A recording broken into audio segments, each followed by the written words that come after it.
Entonces, objetivo de hoy, comprender los conceptos de soberanía y nacionalismo. La soberanía, que yo les hablaba la semana pasada, para que vayan tomando apuntes, es la capacidad que todos los seres humanos tenemos para autodeterminarnos. Es decir, soberanía es sinónimo o se entiende como poder. Podemos decir que soberanía es igual a poder. Es cuando votamos por un presidente, ¿no? Exacto. Nosotros, todos y cada uno, incluyéndolos a ustedes, tenemos el poder sobre todo de tomar decisiones. La soberanía quizás en ustedes, que son menores de edad, no es plena. ¿Por qué no es plena? Porque quizás no puedan hacer lo que quieran y cuando quieran, porque, por ejemplo, viven en una casa, en un hogar, y ustedes no son los gobernantes de ese hogar. Por lo tanto, ahí hay una limitación a su soberanía. No pueden llegar y hacer lo que quieran. Y ahí se nos mezcla el concepto de soberanía con el de libertad. Soberanía no es hacer lo que yo quiera, es el poder que yo tengo para hacer lo que yo quiera. Y eso, si lo llevamos a un país, significa entonces que los países son soberanos. Todos los países del mundo que son independientes tienen soberanía. Chile, cuando toma decisiones, cuando sus autoridades toman decisiones, no le pregunta a otro país. ¿Se entiende o no? Chile es independiente. Por lo tanto, cuando dicta leyes para sus ciudadanos, esas leyes no se las pregunta a Estados Unidos, no se las pregunta a China, no se las pregunta a Argentina. Tiene la soberanía el país de dictar sus propias leyes. Obviamente esas leyes siempre están limitadas al respeto de los derechos humanos, al respeto de la dignidad de las personas. Existe todo un mecanismo para que Chile dicte sus leyes, pero a eso se le llama soberanía. La soberanía de un país, y esto es súper importante, la soberanía de un país radica en sus habitantes. Así que anótenlo ahí como idea fuerza. La soberanía de un país radica en sus habitantes.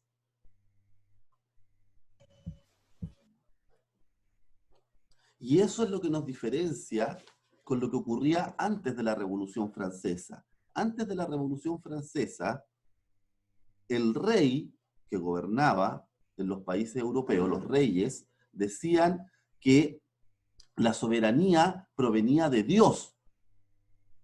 Por lo tanto, su poder era incuestionable, porque Dios le había entregado la soberanía de mandar.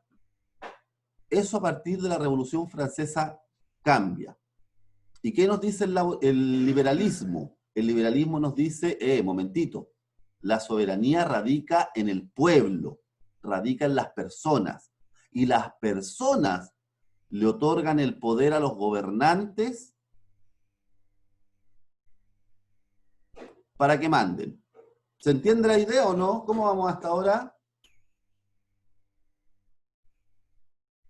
¿Entienden entonces lo que es? Vayan escribiendo en el chat o me van haciendo gestos en la cámara o se activan los micrófonos. La soberanía entonces es poder. Ese poder hoy en día radica en las personas, pero como no todos podemos gobernar, le traspasamos nuestra soberanía personal a los gobernantes. Bajo la democracia lo hacemos a través del sistema de el voto, de las elecciones. Y esa soberanía que nosotros, habitantes, ciudadanos del país llamado Chile, se la entregamos a los gobernantes de Chile. En este caso, nosotros tenemos un presidente de la República y tenemos también otras autoridades que elegimos, como los senadores, los diputados, los alcaldes. Por lo tanto, como no todos podemos mandar, es que traspasamos esa soberanía al gobernante.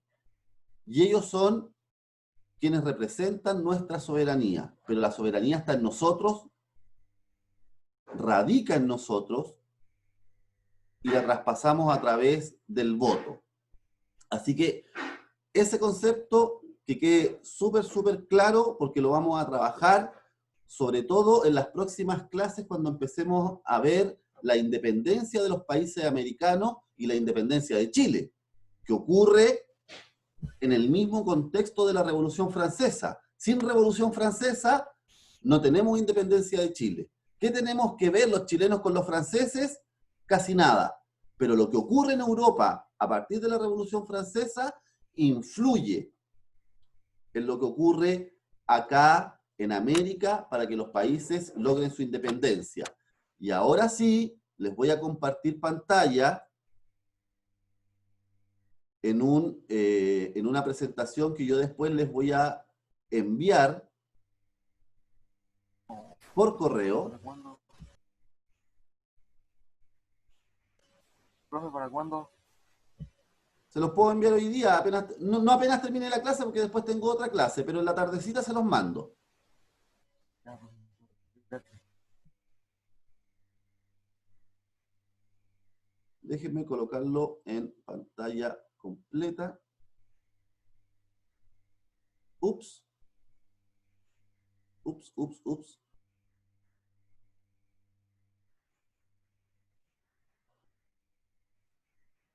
Me sale clarito ahí el nacionalismo. Ya. Ahí. El nacionalismo. Si quieren vayan tomando apuntes y no necesariamente anotando la presentación porque se las voy a mandar. Así que voy avanzando y la idea es que no nos atrasemos. Pero veamos qué significa el nacionalismo. El nacionalismo viene evidentemente de la palabra nación. Nación es el conjunto de ciudadanos o el conjunto de personas que comparten muchas cosas en común. Nosotros somos, por ejemplo, chilenos y podemos hablar de la nación chilena, sí, porque compartimos muchas cosas en común. Escríbanme en el chat o díganme con sus micrófonos. ¿Qué es lo que más compartimos los chilenos? ¿En qué somos iguales? Todos Es los la verdad, chilenos. yo llegué hace poquito del Perú. Ya, pero al estar en Chile,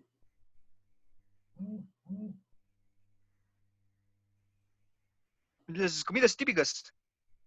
por ejemplo, ahí tenemos uno, las comidas. Se comparte entre los chilenos, es parte de la tradición. Pero ¿qué más? ¿Por qué todos ustedes me entienden lo que yo estoy Son diciendo? los bailes, Los los bailes, bailes, ¿ya? ¿Qué más el creen idioma, ustedes? el idioma. El idioma. Ahí tenemos una primera característica para hablar de una nación. Los chilenos hablamos el mismo idioma, que es el español.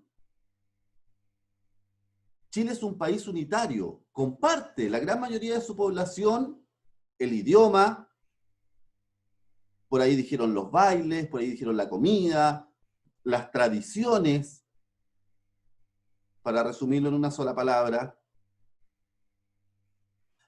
Se podría decir que incluso hasta la religión, si bien quizás no somos todos católicos, sí tenemos una base en el cristianismo muy importante, que también define a una nación, porque somos muy distintos, por ejemplo, a las naciones que están al norte de África y en el Medio Oriente, que son musulmanes, que tienen otra tradición. Y ahí hablamos de una nación que puede ser la nación árabe o la nación Profesor, persa. ¿puedo ir al baño? No me interrumpan con tonteras. Ustedes saben que eso me enoja, ¿ya? Chiquillos, el nacionalismo, cuando nace en Europa, a partir de la Revolución Francesa y de las revoluciones que van ocurriendo en Europa, como dice en la parte amarilla, establece el derecho de los pueblos a formar un Estado independiente. Existían en Europa y en América lo que conocíamos como los imperios. Por ejemplo, América en esa época se reconocía como el Imperio Español, sobre todo de México hacia el sur. Era el Imperio Español. Ahí no se hablaba de un nacionalismo, del que es peruano, del que es argentino, del que es chileno, del que es ecuatoriano, colombiano. Eran todos bajo el Imperio Español. Así como los brasileños estaban bajo el Imperio Portugués. Y la gente de Estados Unidos estaba bajo el Imperio Inglés. Cuando empezamos a hablar de nacionalismo es porque nos identificamos como distinto al otro, distinto al que controla el imperio. Y ahí sí empieza a sentirse ese sentimiento de ser distinto al imperio. Y aparecen en América del Sur, por ejemplo, los sentimientos nacionalistas de los chilenos, de los peruanos, de los argentinos, que van a luchar por su independencia.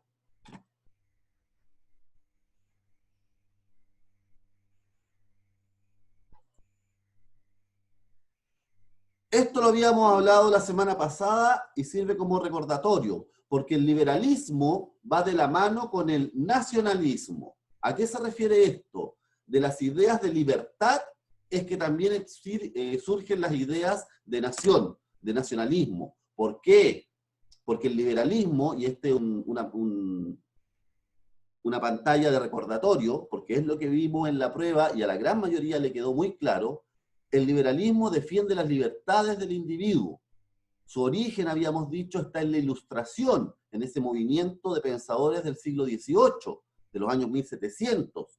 John Locke, el barón de Montesquieu, etcétera, que proponen la libertad del individuo. Los países, dice, como principio político, elabora sus propias leyes, es decir, sus constituciones. Debe existir una separación de poderes. Acuérdense que los poderes son el ejecutivo, el legislativo y el judicial. Para que no nos gobierne uno solo, que en esa época era el rey, que tenía el poder absoluto. Para que no fuera solamente el rey el que gobernara, es que surge la separación de poderes. Y tenemos un poder ejecutivo que administra y gobierna, un poder legislativo que hace las leyes, y un poder judicial que juzga el cumplimiento. ¡Mamá, estoy en clase! La soberanía nacional, que fue lo que hoy día comencé, el concepto de soberanía. Soberanía nacional quiere decir la autodeterminación de los pueblos, es decir, que cada país sea capaz de autogobernarse.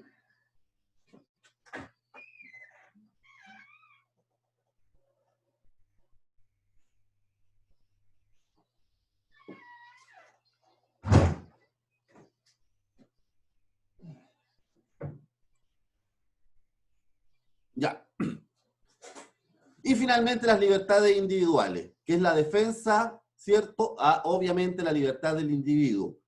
¿Qué significa desde ese punto de vista la libertad? Cada uno de nosotros tiene la soberanía de poder hacer lo que quiera, pero el límite a esa libertad es la libertad del vecino, es la libertad del otro. No es que yo pueda hacer lo que quiera, porque obviamente no tengo la libertad de asesinar a una persona, porque ahí afecto la libertad de esa otra persona. Obvio, no la puedo golpear, no lo puedo insultar. La libertad tiene límites. ¿Cuál es el límite de la libertad? El bienestar del otro. Mi libertad termina donde comienza la libertad del otro. Y ese es un concepto también súper importante. Entonces, nacionalismo y liberalismo van unidos. Ahí dice el origen, las características y el concepto de nacionalismo. ¿Cuándo surge el nacionalismo? A partir de la Revolución Francesa, de lo que hablamos como la época contemporánea. Está ligado a los movimientos liberales y está ligada a la burguesía gobernante. Recuérdense que la burguesía era en esa época la que tenía el poder económico, el poder político, el poder religioso, etc. La burguesía era la que gobernaba. Eran los industriales, los empresarios, los dueños de la tierra. Las otras clases sociales eran los campesinos, los trabajadores, que van a empezar a conocerse como el proletariado en esa época. Ahí vamos a volver en un futuro a ese concepto del proletariado. Pero la burguesía es la que controla un poco la sociedad. Así que la burguesía es la que impulsa el movimiento liberal del siglo XIX e incluso hasta el siglo XX, ya con la Primera Guerra Mundial. ¿Cuáles son las razones del nacionalismo?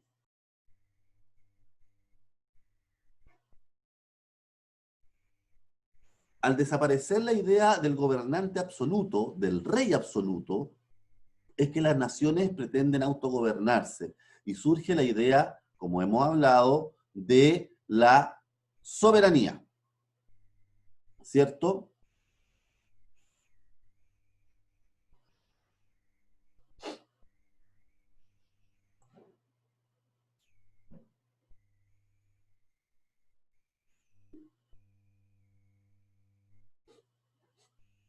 Paloma nos dice que existe una sola.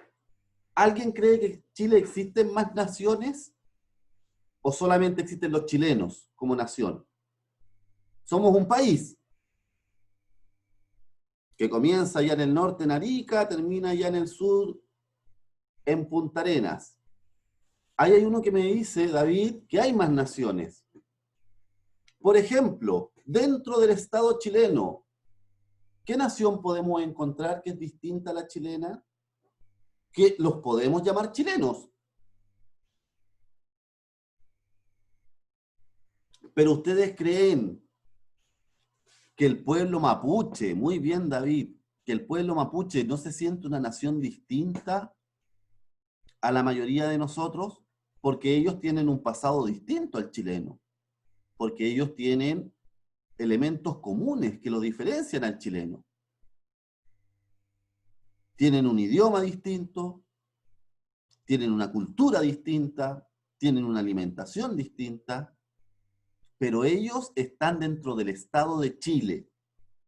Así que se identifican políticamente como chilenos, pero ellos se sienten una nación distinta. Y eso es lo que hay que entender para ya finalizar la clase de hoy día, chiquillos. Nación no es lo mismo que ciudadanía. Nación no es lo mismo que país. El país es la estructura política que manda sobre un territorio, que gobierna un territorio, pero dentro de ese territorio pueden existir naciones distintas. Hay voces mapuche, por ejemplo, que con mucha fuerza quieren una independencia del Estado de Chile. O hay voces dentro de la nación mapuche que si bien no quieren una independencia, sí quieren una mayor autonomía. Es decir, poder ellos dentro de su territorio, que es lo que hoy día llamamos la Araucanía, o la parte sur del Biobío, la parte norte de la región de los ríos, ellos quieren tener una autodeterminación. Es decir, ellos como movimiento político quieren reivindicar la existencia de su nación para lograr cierto tipo de independencia del Estado chileno. Lo mismo los Rapa Nui, que habitan en la isla de Pascua. Con los chilenos no tienen como nación elementos comunes, a excepción que viven bajo el Estado chileno. Pero ellos también pretenden, de alguna forma, ser reconocidos como nación. Así que sí, chiquillos, tenemos otras naciones dentro del Estado chileno. Con esto finalizamos por hoy día.